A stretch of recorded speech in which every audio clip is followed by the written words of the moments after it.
What's up guys, Andrews here with another weekly update. This week we have a smaller patch, but there are some new contents to talk about in Korea, including a brand new best in slot main hand weapon, a whole grade above our current main hands, and a new grind zone area called Star Grave. Now before we talk about those, let's talk about this new event starting this week, Blooming Blossoms. You'll get one cherry blossom every hour you're logged in, up to 5 per day. You can then exchange those for 5, 15, 25, or 75 of these blossoms to your town's skill instructor to receive various packages. Now the best package to get is the 25 Blossom Bundle if you're after pure silver conversions, but if you fancy yourself RNG carried and think you can get a Tungrad earring from the box, then the 75 Blossom trade-in is technically better by a small margin.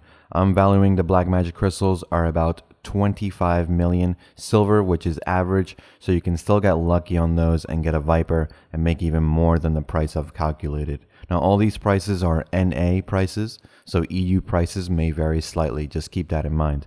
Now the second part of the Blooming Blossoms event is a 3 loyalty Blossom Tree Seed, which you can get once per day. You'll need to rent a fence from any NPC to grow the seed into a cherry blossom furniture item. Now the interior points for this item do not stack, as is common with all non-Pearl Shop furniture items, so growing more than one for interior points is a little bit pointless, but they do look very nice.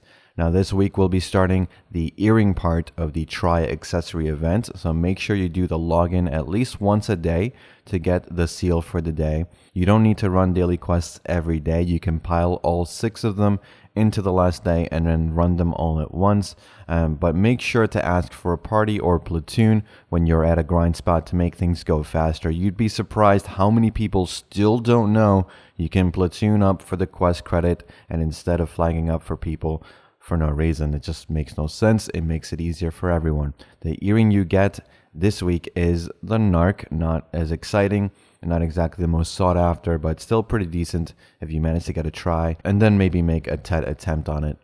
Now Pearl Shop wise, we have a few new bundles and outfits to commemorate spring's arrival, so happy spring.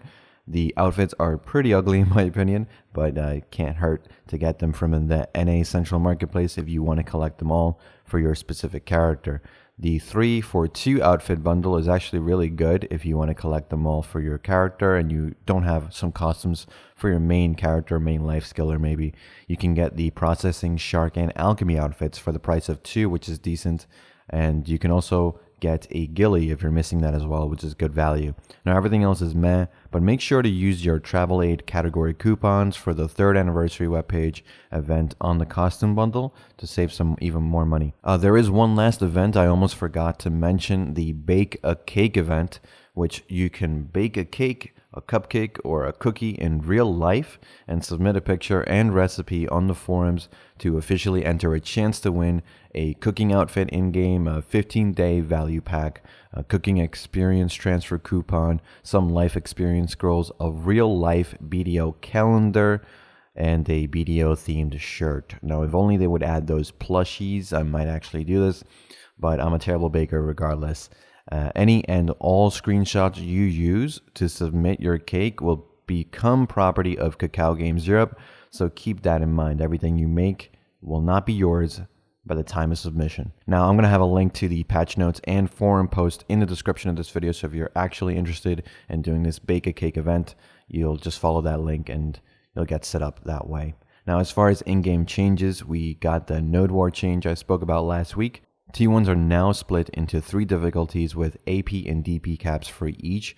This seems to be a hard cap, meaning abilities like Protected Area on Witch and Wizard don't seem to be working correctly. Now, if skills that increase your stats above the threshold aren't working, that means probably perfumes and elixirs won't work as well.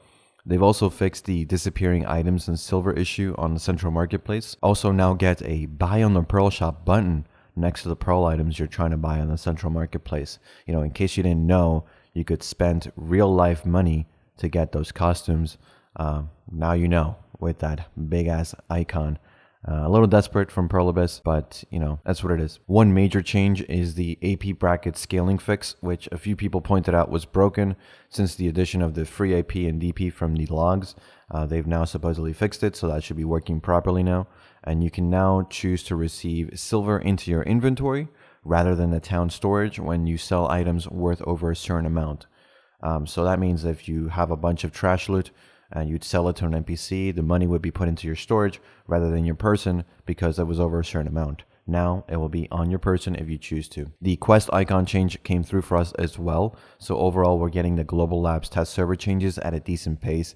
But I'm really skeptical about the next two contents coming to us anytime soon. And in Korea, they received a new area, West Calphian and Stargrave. Now, Stargrave is the new grind zone area for 260 AP or more. The mobs here are pretty tanky and drop a material needed to craft the new flawless magical blackstones. Now these new blackstones are for the newly released Blackstar main hand weapon. Blackstar is the first orange grade item that has been able to be enhanced. It is 8 AP and 8 accuracy better than Zarka and requires the concentrated magical blackstone to enhance from 1 to 15 and the new flawless stones for pry and above. This weapon can be received by completing the main quest line in the region, which requires you to have completed the other main story quests and melt some base boss weapons. You get the base weapon for free essentially, but you do need to spend a lot more money to enhance these, as every click is going to cost you 3.5 million silver rather than 240,000 silver that it costs you now. The enhancement rates past duo also seem to be much lower than typical boss items. So not to mention, getting the flawless stones isn't going to be exactly easy. These new Black Star weapons cannot be infused with Kaffir stones, so keep that in mind. You could technically make Zarka and often close to a Black Star weapon, but the amount of money needed for that is substantial. And even then, the Black Star would still be better at equal enhanced levels. So this new weapon is essentially like an Offen, Zarka, and Kudum all-in-one with steroids. Incredibly powerful. It's been a very long time since they've added a new piece of gear that is just better than the current boss items we've had. So this could be the start of a new boss set coming to us within the coming year. Dandelion could actually be out of date by the end of the year, who knows. But this is all in Korea. We don't know when we're going to get this over in NA, and frankly, I don't think it will be anytime soon. We have yet to even get Prothea Cave and Sir Krya Ruins implemented on North America, something that was implemented in Korean servers 9 months ago.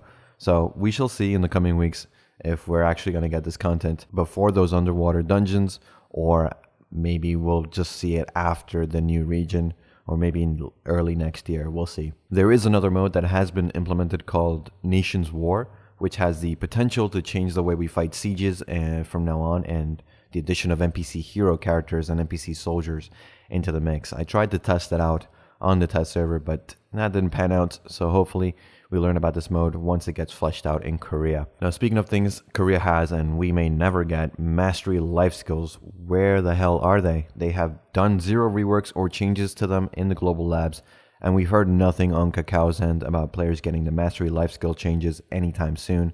Life skilling is in need of these changes if we want to compete with other active forms of silver income, so hopefully we hear something about this soon. We're also getting Shadow Arena ranking systems implemented soon, with rewards for reaching certain tiers. The highest reward is a 70 failstack Valk's Advice, and you can earn each reward once per season. This is interesting. I mean, the ranking system is kind of cool in a sense, but it might also benefit us who struggle to deal with hackers on a daily basis now, because it's gotten really bad lately. So if hackers are rampant and they're not too careful, those people that rise in the ranks a little too quickly might find themselves banned. Hopefully, maybe that's the alternate path that they're taking with this change, and they actually are smart about it and use it to their benefit. But who knows? This is Perlibis. They're an indie company. A lot of the times they make mistakes, so it takes them a while to kind of catch up and realize what's actually good for them. So with that, Black Desert Global Labs has also received damage numbers for purely testing purposes, though. So they've specified only for testing, but we can now see damage numbers on skills And that's something I've wanted for a long time. I know a lot of people don't want this because for whatever reason they think that we're going to get DPS meters like in other more traditional MMOs, and that's going to make some people feel bad. Well, I've always been of the mindset like if you feel bad about being bad at the game, there's a very simple solution to that. So that's an option for you. However, it is an option to not see it or see it. So we don't even know if we'll get it down in the future, but I hope so. Seeing the damage numbers is always nice. I've always liked seeing them. Black Desert Mobile has them. Why not Black Desert on PC? And that's pretty much it for this week's update. I have a Dark Rift Silver Income Guide coming out this Saturday, and then the Enhancing Guide should be done by this weekend, so hopefully Sunday or Monday, so stay tuned for that. Let me know what you guys thought about this new Black Star main hand weapon. Are you having second thoughts about getting your pen often? Seems pretty bad now, to be honest. Let me know. And as always, if you've liked this video and you haven't subbed already, please hit the sub button and that bell icon so you can get notified when I upload my next video. As always, thanks for listening, guys. Thanks for watching, and I'll see you all in the next one. Take care.